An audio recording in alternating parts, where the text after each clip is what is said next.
Kita kan sering banget nih ketemu orang-orang yang butuh banget bantuan. Entah itu teman yang lagi butuh dana mendadak, tetangga yang butuh dana untuk berobat, atau bahkan saudara yang butuh dana untuk modal usaha. Islam sudah lama membawa konsep simple tapi manusiawi, yaitu tolong menolong tapi tidak memberatkan. Dua konsep yang mencerminkan nilai tersebut adalah qard dan rahan. Bahwa ekonomi Islam itu bukan hanya sekedar tentang aturan, tetapi bagaimana kita menjalani kehidupan dengan lebih manusiawi, lebih adil, lebih aman, dan lebih berkah. Taib, bismillahirrahmanirrahim. Assalamualaikum warahmatullahi wabarakatuh. Saya Wan Abdurrahman, mahasiswa Universitas Tazkiyah, Prodi Magister Ekonomi Syariah, tahun 2025. Video ini saya buat untuk memenuhi tugas mata kuliah fikih muamalah dosen pengampu Dr. Zulkarnain Muhammad Ali MSI. Pada video ini saya akan coba menjelaskan singkat tentang makna qard dan rahan dalam ekonomi syariah.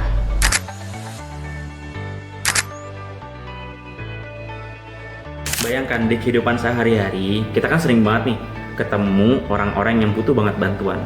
Entah itu teman yang lagi butuh dana mendadak, tetangga yang butuh dana untuk berobat, atau bahkan saudara yang butuh dana untuk modal usaha. Nah, di tengah dunia yang semakin cepat, serba material, ternyata Islam sudah lama membawa konsep simple tapi manusiawi, yaitu tolong menolong tapi tidak memberatkan.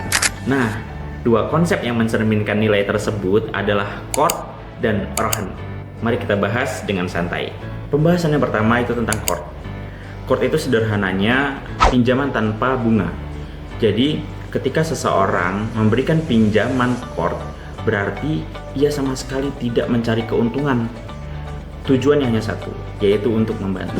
Nah, konsep ini bukan sekedar transaksi, tapi lebih ke gestur sosial, saling percaya, saling menjaga, dan saling menguatkan. Bahkan dalam Islam, memberikan pinjaman qard itu dianggap istimewa karena dilakukan untuk orang yang benar-benar sedang butuh. Lalu pembahasan yang kedua yakni tentang rahan.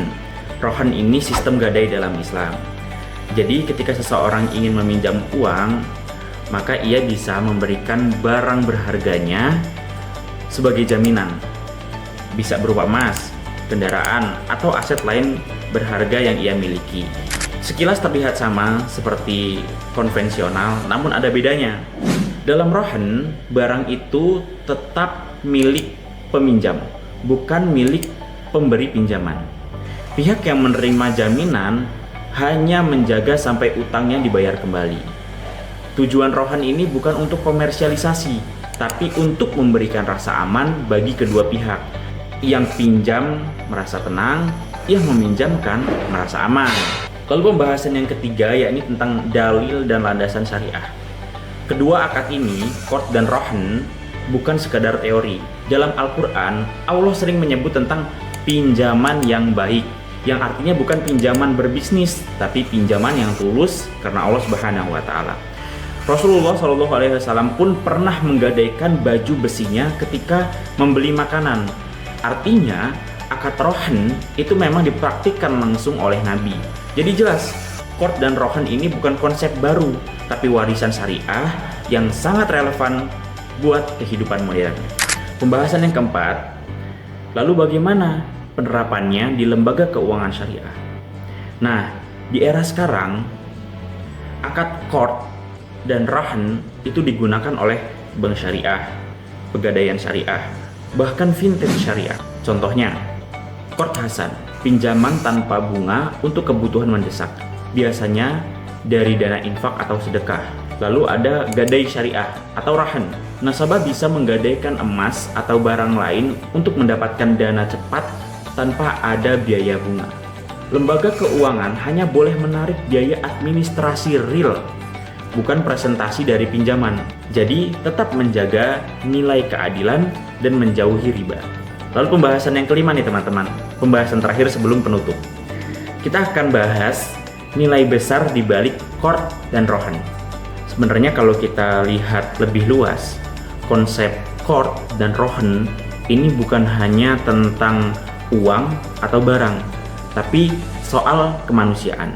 Di tengah sistem ekonomi modern yang kadang serba keras, Islam mengajarkan bahwa transaksi pun harus membawa kedamaian, harus memberi ruang untuk keadilan, keberkahan, dan solidaritas. Dengan court, kita diajarkan untuk membantu tanpa berharap imbalan. Dengan rohan, kita diajarkan untuk menjaga amanah dan memberi rasa aman.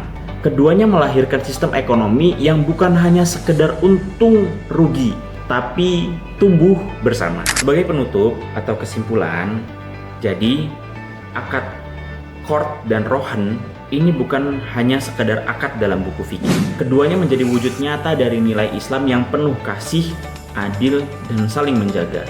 Ketika akad-akad ini diterapkan dengan benar, bukan hanya sekedar keuangan yang kuat, tapi juga masyarakatnya lebih peduli, lebih aman, dan lebih berdaya. Semoga dari pembahasan ini kita semakin paham bahwa ekonomi Islam itu bukan hanya sekedar tentang aturan, tetapi tentang bagaimana kita menjalani kehidupan dengan lebih manusiawi, lebih adil, lebih aman, dan lebih berkah.